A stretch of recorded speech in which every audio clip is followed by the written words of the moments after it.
Good morning, students. Today discuss about history, chapter number 5. जब जनता बगावत करती है। ये चैप्टर का जो शीर्षक है, पाठ का नाम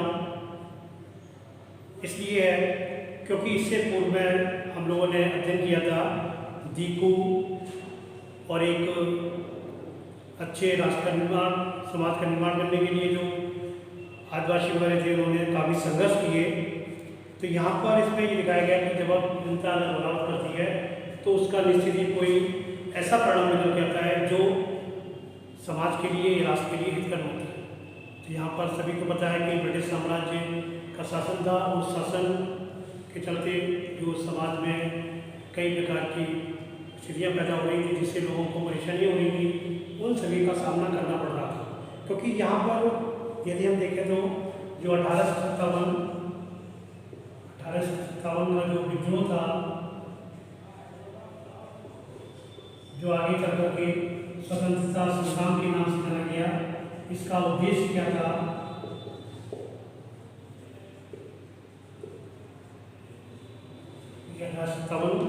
क्योंकि इसमें यहाँ पर हमें 1857 इसके बाद थे।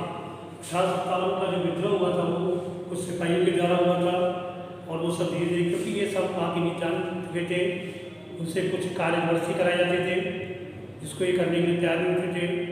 तो एकजुट होकर के काफ़ी कई समय तक उन्होंने जो चला भी, लेकिन कुछ अंग्रेज़ों के पास ऐसी शक्तियाँ थी, उन्होंने अपने देश से उन सब शक्तियों का बना करके उपयोग करना स्टार्ट कर दिया, जिससे इन लोगों का जो विद्रोह था वो आगे जा करके थोड़ा सा कमज़ोर पड़ गया। और कमज़ोर पड़ने के कारण पूरे भारत में, हिंदुस्तान में वो व्याप्त नहीं हो पाया था, जिससे फिर जो स्थिति पहले की वही स्थिति उत्पन्न होने लगी धीरे धीरे।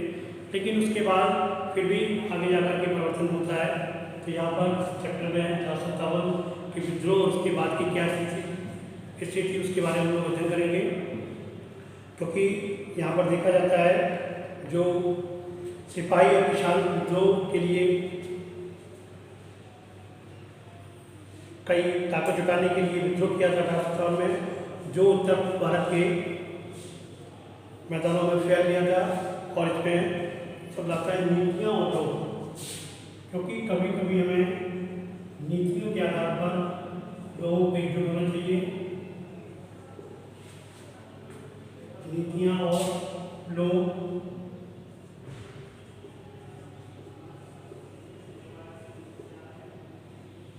नीतियाँ और लोग, क्योंकि इससे पहले भी हम लोगों ने पढ़ा था, पिछले टाइम में पढ़ा गया था कि जो ईस्ट इंडिया कंपनी की नीतियाँ थी और जनता पर उसके प्रभाव के बारे में पढ़ा था। हमने उस नीतियों से राजाओं, रानियों या किसानों, जमींदारों, आदिवासियों, सिपाहियों, सब पर तरह तरह के असर पड़े थे।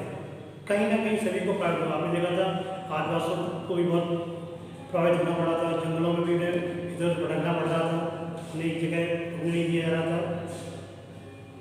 और इसके साथ साथ उनके क्योंकि जो अंग्रेज़ों की जो नीतियाँ थी, उन नीतियों से इन सभी के कार्यप्रणाली प्रभावित होने के साथ साथ इनके जो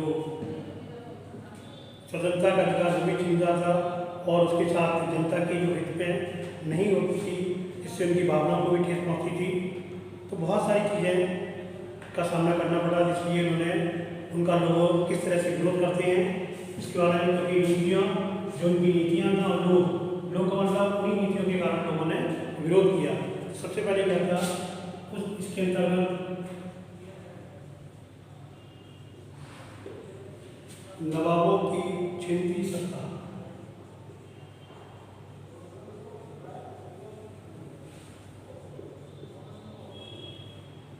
क्योंकि जो नवाब थे, जो भी नवाब थे, उनकी 18वीं सदी के बाद में जो राजा और नवाबों का ताकत वो छिनने लगी थी, क्योंकि उनकी सत्ता और सम्मान दोनों खत्म होने जा रहे थे।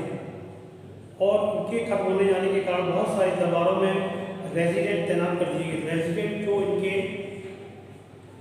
अंग्रेजी साम्राज्य के जो इनके सिपाही करने गए थे, इनको वहाँ पर लगा करके धीरे धीरे अपना अधिकार साबित करना चाह रहे थे। स्थानीय शासकों की स्वतंत्रता धीरे धीरे घटती जा रही थी, उनकी सेनाओं को भंग कर दिया गया था। उनकी सेनाओं भंग करने का मतलब उनकी सेना को हटा दिया गया था और उन सेनाओं के स्थान पर अपनी सेनाओं को लगा दिया गया था। और उनके राजस्व वसूली के अधिकार, जो उनके अधिकार थे, चाहे वो राजा वगैरह नवाब रहे थे, उनके जो अधिकार थे राजस्व लेने के, उन अधिकारों को भी बाधित कर दिया, बंद कर दिया था और इलाके को एक एक करके छीनते जा रहे थे। बहुत सारे सैनिक शासकों ने अपने हितों की रक्षा के लिए कंपनी के साथ बातचीत भी की। तो हमारा कोई नुकसान हो रहा है तो बड़े बड़े अधिकारी होते हैं जो आपस में बैठ करके कोई मतगणना करते हैं जिसके आधार पर कोई ऐसी समाधान निकाला जा सके जिससे कि उनका भी नुकसान ना हो और उन्हें भी ना हो। लेकिन वो इन सबको राजा मान रहे और लेकिन वो क्या चाहते थे, और उसके साथ साथ बहुत सारे सही जैसे कंपनी की बातचीत की थी, जैसे उदाहरण के लिए झांसी की रानी। अब उसमें बातचीत करने में रानी लक्ष्मीबाई की झांसी की, उन्होंने क्या, उन्होंने कंपनी से क्या कहा कि पति की मृत्यु हो गई थी, तो उनका कहना यह था कि पति की मृत्यु के बाद उसके गोद लिए बेटे को उन्होंने गोद दिया था, उस बेटे को राजा मान लिया। लेकिन पेशवा इसी तरह पेशवा बात होती है कि जो दत्तक पुत्र थे नाना साहब ने भी कंपनी से आग्रह किया कि उनके पिता को जो पेंशन मिलती थी वह मृत्यु के बाद उन्हें मिलने लगी। उनकी और अपनी श्रेष्ठता और सैनिक ताकत के नशे में जो कंपनी ने इन निवेदनों को ठुकरा दिया, क्योंकि उन्हें तो अपना होता, वो तो बिल्कुल आधिपत्य अपना ऐसा मान लिया था कि ये सारी जमीनें वो उन्हीं की और उन्हीं के हिसाब से यहाँ पर कार्य किया। तो उन्होंने ना ही की बात मानी और ना ही रानी लक्ष्मीबाई बताई, उनकी बातों को टुकड़ा किया। क्योंकि हम अपनी जब बात रखते हैं तो जब नहीं बात मानी तो फिर हम कोई ना कोई उसके लिए उपाय करेंगे किस प्रकार से उसका सामना किया जाए। तो अवध की रियासत अंग्रेजों ने कब्जे में जाने वाली जो आखिरी रियासतों में से थी, उनमें 1801 में अवध पर एक सहायक संघ थोपी गई। 1801 में एक क्या थी, सहायक संघ।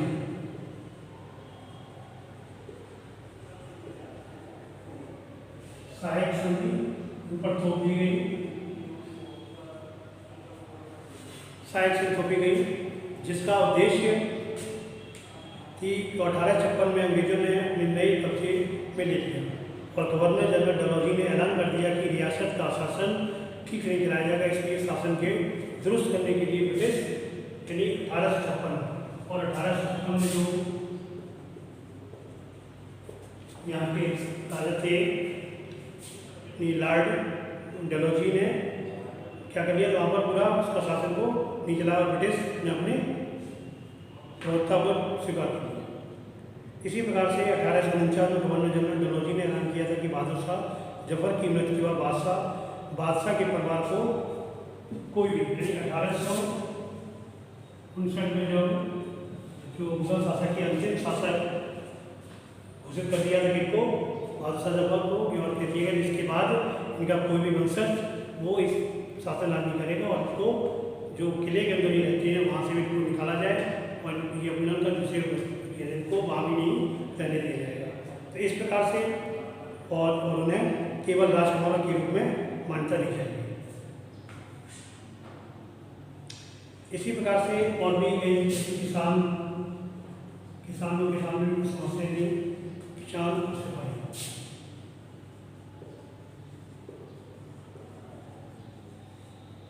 ये सब कारण होने की वजह से ये विद्रोह होने के कारण थे।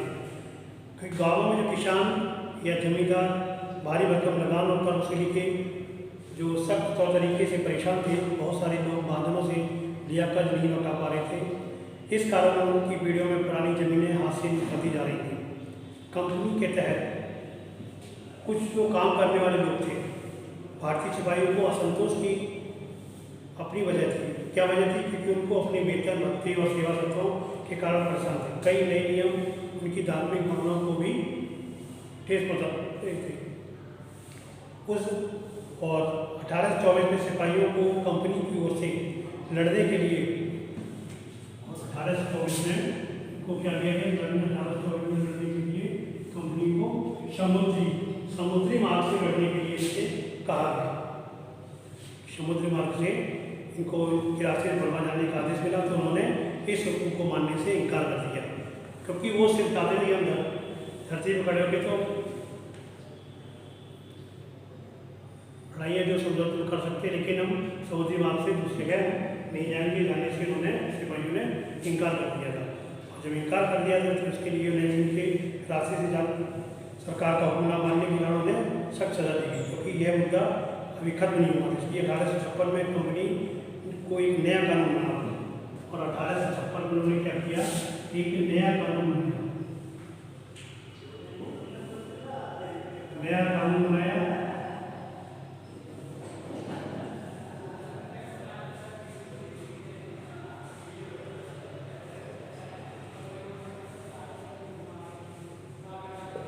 बनाने के बाद नया कानून, अब वो नया कानून क्या था, बनाना पड़ा। उसमें साफ कह दिया गया था कि अगर कोई व्यक्ति, ये कानून अब पहले आपको कानून से संबंधित चीज बताई थी कि कानून कब बनाया। उन्होंने देखा कि अगर ऐसी लोग मना कर दिया सिपाहियों ने क्या नहीं है, तो उन्होंने क्या कानून बना दिया। उसमें स्पष्ट कह दिया कि ये कानून बन गया, और यदि कोई व्यक्ति जो सिपाही में भर्ती उसकी तभी होगी यदि वो समुद्री मार्ग के माध्यम से जो सेनाओं के साथ जाने के लिए तैयार होगा, नहीं तो उनको इसमें भर्ती नहीं किया जाएगा। तो ये कानून में उन्होंने स्पष्ट कर दिया। सिपाही गांव के हालात से भी परेशान नहीं हो, क्योंकि गांव में कोई स्थिति कर से देना, लगान देना, ये सब उसकी वजह से भी परेशान थे। महाजनों से कर्ज लेते नहीं दे पा रहे थे, क्योंकि सिपाही कोई जोर से जाएगी तो वो भी किसान के बेटे किसान लोग ही थे। धीरे धीरे इससे क्या हुआ, सब गाँव छोड़कर आए थे, और इसलिए जो किसानों का गुस्सा था जल्दी सिपाहियों से भी फैल गया, क्योंकि किसानों सिपाही जो आपस में मिक्स हो गए और उनको धीरे धीरे ये पूरे समाज में फैल गया। और फैल गया उसके बाद सुधारों पर प्रक्रिया, अब इसको फिर उन्होंने क्या किया, इस पर एक प्रक्रिया की गई, इसको नाम था सुधारों पर प्रक्रिया, कि किस तरह से इसको सुधारा जाए। कि जब हम किसी चीज़ से परेशान हो जाते हैं तो हम क्या देखते हैं कि हम इसको अब हमें वो उपाय सोचने लगे, इन समस्याओं से हम कैसे सुधार करते। तो सुधार की प्रक्रिया के द्वारा अंग्रेजों को लगता था, क्योंकि अंग्रेजों भी परेशान हो रहे थे, तो उनके भारतीय समाज को सुधारना जरूरी है, और वो चाहते थे कि भारतीय समाज को सुधारा जाए, क्योंकि ऐसे जो जिसका जो उद्देश्य के चले वो उद्देश्य उनका पूरा नहीं हो पाएगा। तो उन्होंने क्या किया, सती प्रथा को रोकने और विधवा विवाह को बढ़ावा देने के लिए कानून बनाया। इन्होंने क्या सुधारों में सती प्रथा को रोका जाए और विधवा विवाह को बढ़ावा और सती प्रथा पर रोक, इसके लिए उन्होंने कानून बनाया। और उसके तहत उन्होंने क्या किया कि जो अंग्रेजी भाषा की शिक्षा को जमकर प्रोत्साहन किया गया, और उन्होंने इसके साथ साथ अंग्रेजी भाषा का प्रोत्साहन, कि अंग्रेजी भाषा को सीखा जाए, इसको प्रोत्साहन दिया। ये सब किस लिए, इस सुधार प्रक्रिया के करने के लिए उन्होंने निकाले गए। सभी प्रथा पर रोक लगानी चाहिए और विधवा विवाह को बढ़ावा दिया, और अंग्रेजी भाषा का प्रोत्साहन, अंग्रेजी भाषा का को प्रोत्साहन दिया।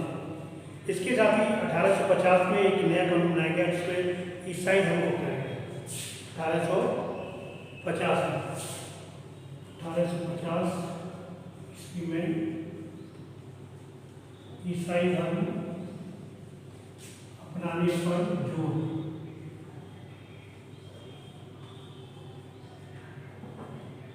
मतलब जबरदस्ती ईसाई धर्म को अपनाने के लिए उस पर जोर दिया गया 1850 में अंग्रेजों के द्वारा। यदि कोई भारतीय व्यक्ति ईसाई धर्म को अपनाता है तो उसमें स्पष्ट किया गया, अगर ऐसा कोई करता है तो उनके पुरखों की जो जमीन है उस पर उनका वही अधिकार रहेगा जो पहले पूर्व में था, इससे उन पर कोई भी असर नहीं पड़ेगा। बहुत सारे भारतीयों को यकीन हो गया था, लेकिन इससे जब ये सारी चीज़ धीरे आ गई, ये कई ऐसे पॉइंट आ गए, सती प्रथा को रोक लगाना, विधवा हो गया, तो बहुत से भारतीय व्यक्तियों को ऐसा भी लगा कि ये हमारी परंपरा, हमारे धर्मों को छिन्न कर रही है, हमारी परंपराओं और रिवाज रिवाजों में ये परिवर्तन करना चाहते हैं।